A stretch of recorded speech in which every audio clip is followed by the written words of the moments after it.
pinag-uusapan natin ng financial check-up, mache-check natin dito kung gaano katibay ang ating financial foundation.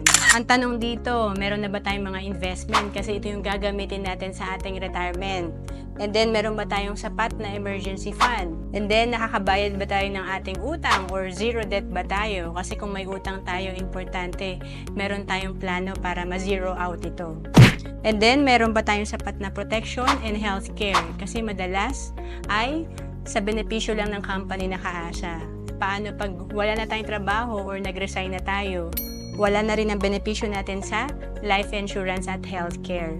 Kaya importante, meron din tayo nitong sa baba, hindi lang puro investment. And syempre, para mabilis nating mapuno ang ating alikansya, importante maganda ang cash flow natin.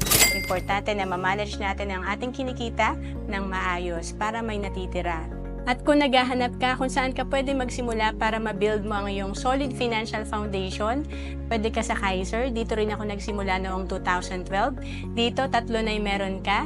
May healthcare ka, life insurance, at investment. To know more about Kaiser, message mo lang ako sa FB, Roan Celis Capistrano.